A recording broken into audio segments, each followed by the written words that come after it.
सो तुम जानहु अंतर जान, कृपा करो मुँह पर तुम स्वान। जानने वाला भगवान है और जनाने वाला भगवान है। अब तो साहब सुखदेव बाबा एक तोती के गर्भ में से एक अंडा के रूप में पलने लगे। अब सुनो, अब जब तोती के गर्भ से अंडा के रूप में पलने लगे तो यहां सूत जी महाराज कहते वहां वो पल रहे हैं और यहां नारद मुनि सबके घर में जाकर के खूब लड़ाई करवा रहे। नारद लड़ाई का दूसरा मुख्य केंद्र बिंदु, झगड़े का दूसरा केंद्र बिंदु। देवताओं में किसी की आपस में लड़ाई ना होती हो, सबसे पहले लड़ाई करवाएंगे, उनका नाम है नारद। हाँ हाँ, देवताओं में आपस में किसी की बनती ना हो, उसकी बनवा देंगे नारद। एक दिन तो नारद दौड़ करके गए और जाकर के सीधे नारद मुनि ने एक सांस में लड़ाई करवा दी साहब। किससे लड़ाई करवाई? माता लक्ष्मी और भगवान विष्णु की भयंकर वाली लड़ाई करवाई। एक दूसरे से माता लक्ष्मी और भगवान विष्णु इतने लड़े इतने लड़े इतने लड़े, भैया पूछो मती, भयंकर लड़े। और लड़ते लड़ते लड़ते लड़ते लड़ते बाद में पता चला लड़ाई किसने करवाई। तब सबसे बाद में पता चला कि लड़ाई तो नारद ने करवाई। आ रा रा रा रा रा रा रा, महाराज सबरे साइलेंट हो गए। नारद ने करवाई। भगवान विष्णु ने अपने दरवाजों को बंद कर दिया। दरवाजे बंद करो भैया, नारद सबके घर में लड़ाई करवाता है। आजकल आपने देखा होगा ना, जितने घर में पति पत्नी की लड़ाई होती है उसमें बीच में भी एक नारद होता है।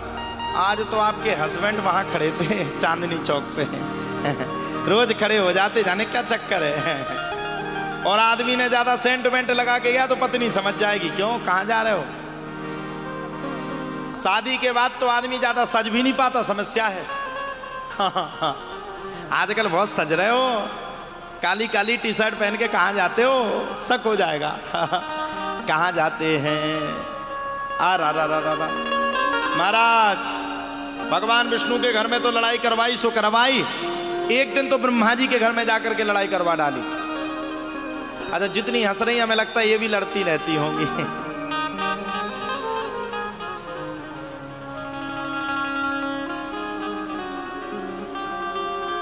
वहां लड़ाई करवाई सो करवाई। अब तो ब्रह्मा जी के घर में जाकर के लड़ाई करवा दी नारद मुनि ने। ब्रह्मा जी के जितने सेवक थे सबके कान भर दिए। अरे 24 घंटे तुम लोग सेवा करते हो, यहां पर ये देते क्या है तुम्हें? कुछ तो देते नहीं है। इनके चक्कर में पड़ने नहीं, लड़ाई झगड़ा बिल्कुल करने ही नहीं। आज से तुम लोग अनशन ठान लो, इनको कुछ भी नहीं देना है। आ रा रा रा रा। महाराज जब इतनी बातों को सुना कि कुछ नहीं देना है, अब तो ब्रह्मा जी स्नान करके आए, उनको रोज को नियम है तो हाँ, रोज का उनका नियम था कि डंडा कमंडल सब दें।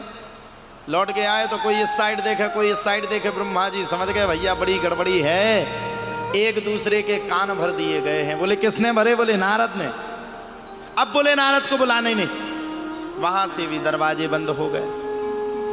अब तो नारद मुनि ने मन में विचार किया, जब सब जगह से दरवाजे बंद हो गए तो अब किया क्या जाए। चल पड़े नारद मुनि अब तो कैलाश पर्वत की ओर। आहा हा महाराज, अब विचार किया कि आज जाकर के कैलाश पर्वत पे खूब झगड़ा करवाएंगे। अभी काय का समय चल रहा है, पहले तो ये बताओ। अभी भोले बाबा का समय चल रहा है, श्रावण चल रहा है कि नहीं? श्रावण का समय चल रहा है। आज कौन सा दिन है? शनिवार। सोमवार के दिन हम लोग क्या बनाते हैं अपने अपने घरों में? बताओ जल्दी, क्या बनाते? सब लोग अपने अपने घर में सोमवार के दिन शिवलिंग की सेवा करते हैं। छोटे छोटे शंकर जी बनाते कि नहीं?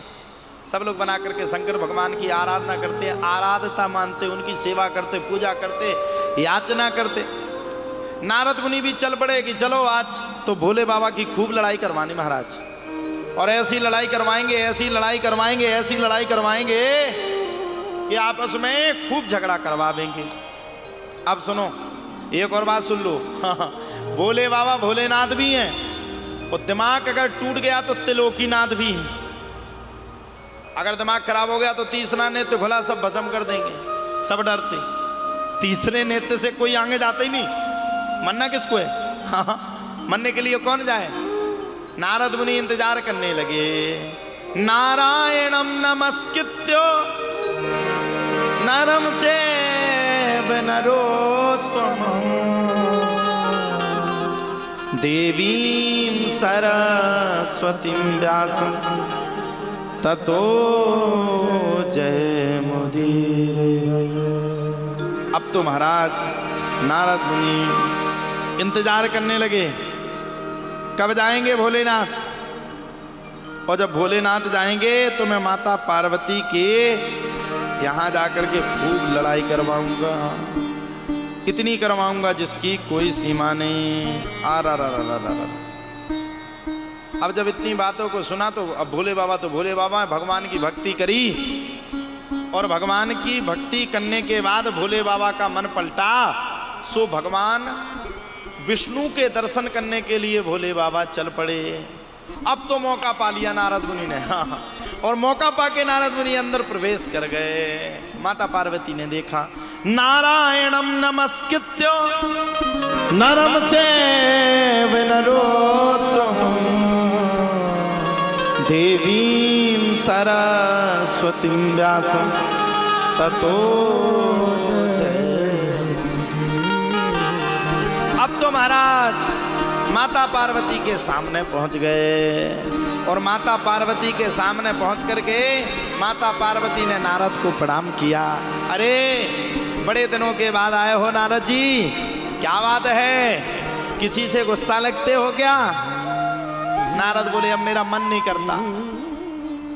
आज का आदमी बड़ा छलकपटी है, इसलिए छलकपटी मनुष्य के चक्कर में मेरा 1% मन नहीं लगता है। आ रा रा रा रा रा महाराज जब इतनी बातों को सुना तब तो माता पार्वती को बुरा लगा। हम आपके घर में जावें, आप हमारी सेवा करवो और बढ़िया पनीर खिलाओ, पूड़ी खिलाओ, सब्जी खिलाओ, बढ़िया भर भर के रोटी पूड़ी सब कुछ खिलाओ। लास्ट में अंतिम समय में पूछो महाराज, अंतिम समय में कहो महाराज कैसा बना भोजन, आप बताओ। हम कहते हैं कि भोजन गड़बड़ है, तुम इतना मारोगे सीधा कर दोगे। हाँ। माता पार्वती भी कहती है, कैलाश पर्वत पे झूठ बोलने वाला कौन है? मैंने तो पहली बार सुना है कि कैलाश पर्वत पर कोई भी मनुष्य या मनुष्य झूठ बोलता है। कृपया करके नारद मुनि मुझे बताएं। अब नारद बोले, मैया अगर बता देंगे तो तुम चिढ़ करके बैठ जाओगे, अभी गुस्सा है जाओगे, और मुझे डर लगता है कि तुम गुस्सा ना हो जाओ। अगर तुम गुस्सा हो गई तो बहुत बड़ी समस्या हो जाएगी। माता पार्वती ने कहा, बिल्कुल गुस्सा नहीं होगी, तुम तो बताओ तो सही। अरे माताओं का नियम होता, अगर उन्हें किसी बात को पूछना पड़े तो 1 मिनट में पूछ लेंगी, चाहे तो उसके लिए किसी भी हद तक गुजरना पड़े।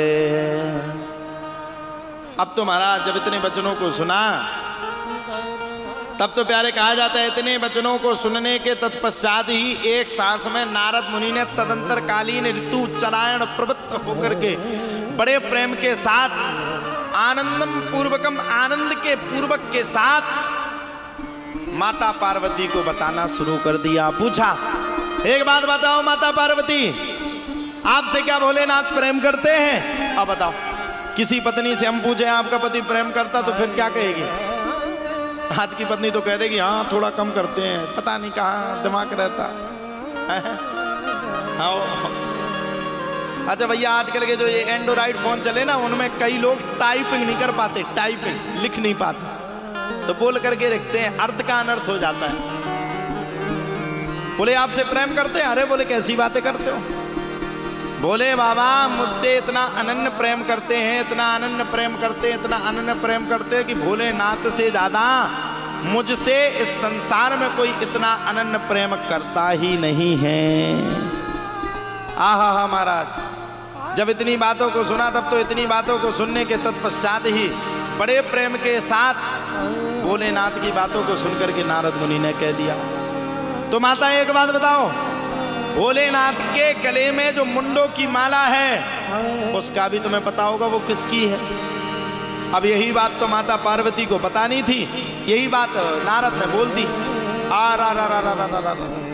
महाराज माता पार्वती लाल होकर के बैठ गई। आने दो आज भोलेनाथ को, खैर नहीं है, आज भोलेनाथ को छोड़ूंगी नहीं।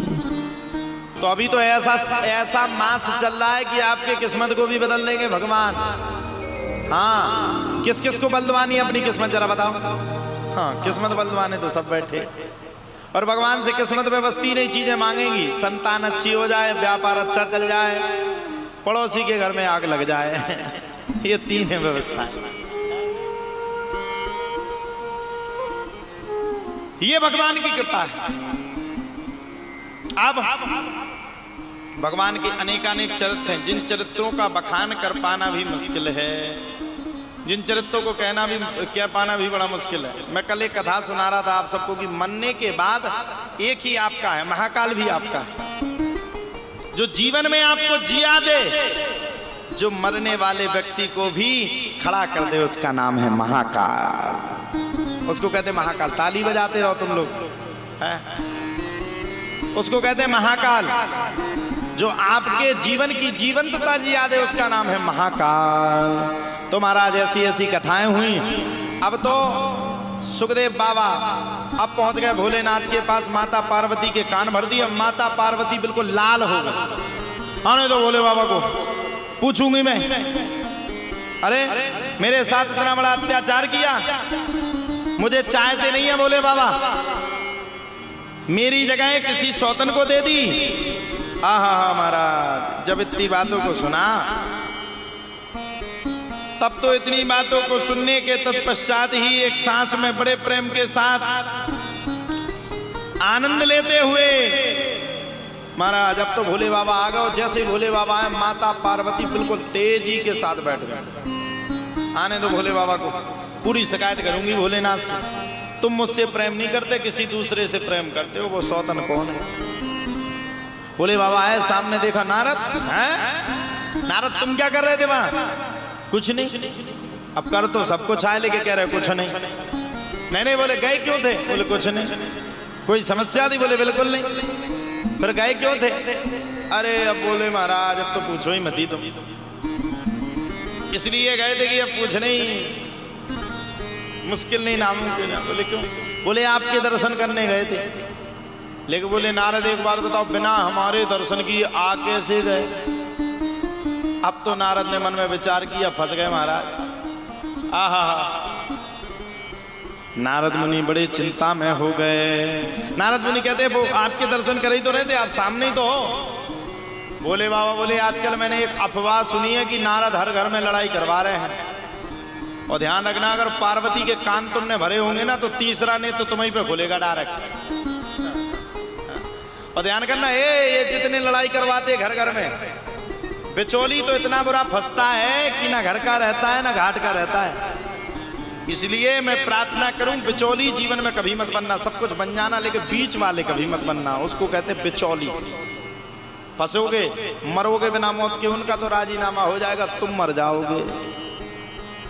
आप तो महाराज जब इतने शब्दों को सुना, तब तो इतने शब्दों को सुनने के तत्पश्चात ही बड़े प्रेम के साथ नारद मुनि ने आनंद लेते हुए परफेक्ट तरीके के साथ, बड़े प्रेम के साथ, अब तो नारद मुनि ने मौका देखा हो, वहां से भागने लगे। जैसे ही 10 कदम आगे को पहुंचे, वैसे ही नारद मुनि ने हाथ जोड़ के कहा, भोलेनाथ आपको मैया याद कर रही है। भोले बाबा कहते जिसके घर में नारद जाए उसको मैया याद नहीं करेगी तो क्या मैया का भैया याद करेगा?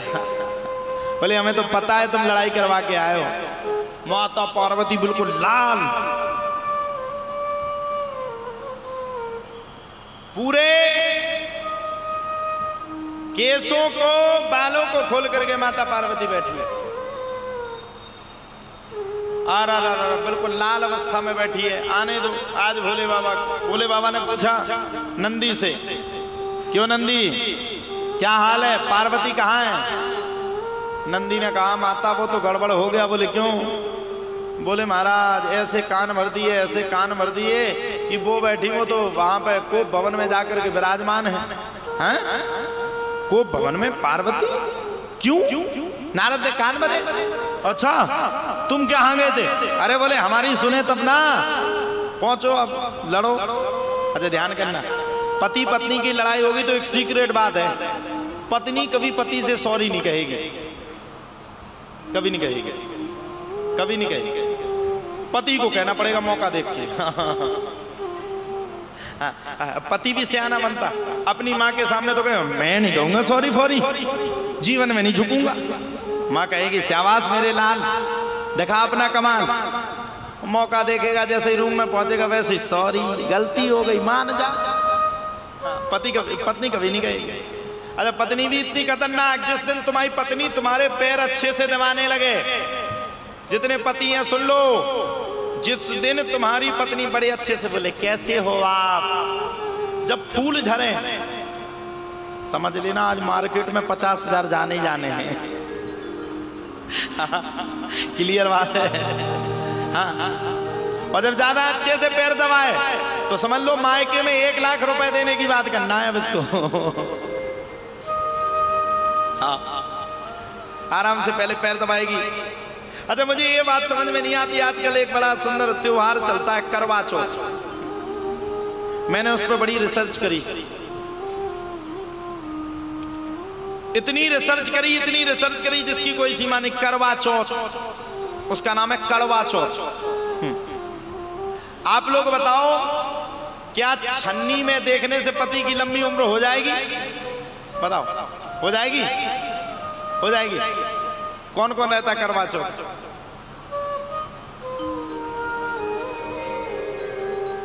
अच्छा पति को छन्नी में देखने से अगर लंबी उम्र होती है तो कल हम छन्नी बंटवा देते हैं, जहां पति दिख जा वहीं। अच्छा करवा चौथ में साड़ी कौन कौन लेता है? वाह वाह। अगर करवा चौथ ना कहे तो एक हिसाब से इसको कहते हैं साड़ी चौथ। साड़ी चौथ कहने में कोई समस्या तो नहीं। करवा चौथ का जब व्रत होगा 4 बजे उठ जाएगी पत्नी, उठो। पति कहेगा क्या है? तुम्हारे पैरों को छूना है। 364 दिन दी पति को गाली और 365वें दिन पति के सिर रख के पैर छू रहे। बताओ महाराज, पति के लंबी उम्र की बात करते हो। अच्छा पति के अच्छा सच्ची बात बताना, पति के अगर लंबी उम्र अगर करवा चौथ रखने से होती तो ये जो कोरोना में घटना घटी है कैसे घट गई? करवा चौथ के दिन बढ़िया। अब ये हम क्लियर नहीं कर पा रहे कि करवा चौथ के दिन पत्नी, ये हमें क्लियर नहीं, अभी इसमें डाउट है। जल कौन कौन नहीं पीता है करवा चौथ के दिन? बाकी सब पीती हो, देख लो। कौन कौन नहीं पीता? वाह हम नहीं मानते भरोसा। क्या ठकाना, अपने आगे सूट दिया बस आगे ओट पहुंच के। कहां पिया हमने, हम तो आपके लिए रह रहे हैं। चंद्रमा निकलने का बड़ा इंतजार करेंगी। चंद्रमा निकल रहा, पति को बुलाएंगे जल्दी आ जाओ। पति जैसे ही आएगा फ्रंट पे पति को खड़ा कर देंगे, सामने पहले चंद्रमा को देखेंगी। वो है ना उसमें वो क्या बोलते हैं, एक छन्नी में रखेंगे दीपक को जलाएंगे। अब पति बेचारा दौड़ के आ गया, पत्नी के डर के मारे ना कपड़े पहन पाए ना कुछ, पहले चंद्रमा को देखेंगे, पति को फ्रंट में खड़ा कर देंगे, बस सीधी छन्नी अब पति के ऊपर आनी। अगर पति को देख रही हो तो पति के लिए स्पेशल व्रत है। अब पति से क्या कहेंगी, कैसी लग रही हूं मैं? मन में पति कहता है तू डायन से बुरी लग रही है। पत्नी कहती है, पत्नी पुत्री कैसी लग? बहुत अच्छी, तुझसे अच्छा कौन लगता है? वो सीके फीके फेंकेंगी। तो भैया करवा चौथ से सही हम आपसे कहते हैं, इतना पैसा बर्बाद करने से सही व्रत रहो, कोई समस्या नहीं। लेकिन हम आपसे कहते हैं एक दिन 365 दिन गरीबों को जाकर के भोजन खिला दो, तुम्हारा कल्याण हो जाएगा, कल्याण हो जाएगा। अभी श्रावण का समय चल रहा है, गरीबों को अंग वस्त्र भेंट कर दो, वो जब पहनेंगे तो तुम्हारे लिए कुछ अच्छा मांगेंगे। अब तुम्हें तो पड़ी अपनी, दूसरों की पड़ी नहीं। बोलो राधे राधे। अब महाराज भोले बाबा ने माता पार्वती को समझाया, पार्वती चक्कर में मत पड़ो, ये नारद तुम्हारे कानों को भर करके गया है, इसके चक्कर में तो बिल्कुल से बिल्कुल तुम्हें पढ़ना ही नहीं है, इसके चक्कर में कदापि मत पढ़ो। मेरी बात को अगर समझो जानो तो मैं तुमसे निवेदन करूं, जो मैंने ये मुंडों की माला पहनी है, ये माला मेरी नहीं है, यह माला किसकी है? यह माला तुम्हारी ही है। अब पूछो कैसे है, बताओ कैसे है ये माला, कैसे है? माता पार्वती का पूर्व में पूर्ववत जो जन्म हुआ था वो सती के रूप में हुआ था। किसके रूप में हुआ था? किसके रूप में हुआ था बताओ जरा? सती के रूप में। माता पार्वती को, माता सती की याद में भोले बाबा ने सोचा कि मैं सती के अलावा किसी को नहीं मानूंगा, तो वही सती के मुंडों की माला भोलेनाथ ने पहनी और बोले पार्वती तो मुझे बदनाम कर रही हो। पार्वती हाथ जोड़ करके बोली, नाना महाराज ये मैंने नहीं कहा, ये तो वो नारद ने कहा। अब बताओ, नारद की बात करने लगी। नारद ने कहा। अब तो महाराज पार्वती ने हाथ जोड़ करके पूछा, भोलेनाथ एक प्रश्न करूं? बोले बिल्कुल। बोले एक बात बताओ भोलेनाथ, आपको बार बार अपने शरीर का त्याग क्यों नहीं करना पड़ता और मुझे बार बार अपने शरीर का त्याग क्यों करना पड़ता? आप लोग बताओ, बताओ बताओ, किसी को पता है? भोलेनाथ ने कहा, पार्वती मैंने अमर कथा को सुना है और तुमने अमर कथा को सुना नहीं है, इसलिए तुम्हें बार बार अपने शरीर का त्याग करना पड़ता है। आहा महाराज, जब इतने वचनों को सुना तब तो अमर कथा सुनने के लिए पार्वती भी तैयार हो गई। भोलेनाथ ने डमरू बजा दी, कोई बचा नहीं, सब भाग गए। अंतो गत्वा माता पार्वती ने कथा को सुना नहीं, बीच में सो गई। उस कलविंग के नाम के तोते ने पूरी कथा को सुन लिया। भोलेनाथ तोते के पीछे पड़ गए और तोता आगे आगे, भोलेनाथ पीछे पीछे, तोता आगे आगे, भोलेनाथ पीछे पीछे। अंत में तोता वेद व्यास की पत्नी बिटका के गर्भ में जाकर के स्थापित हो गए और 13 वर्ष तक मां के गर्भ में रहे और 13वें वर्ष में जब जन्म लिए तो उसी पुत्र का नाम पड़ गया सुखदेव। बोले सुखदेव जी महाराज की।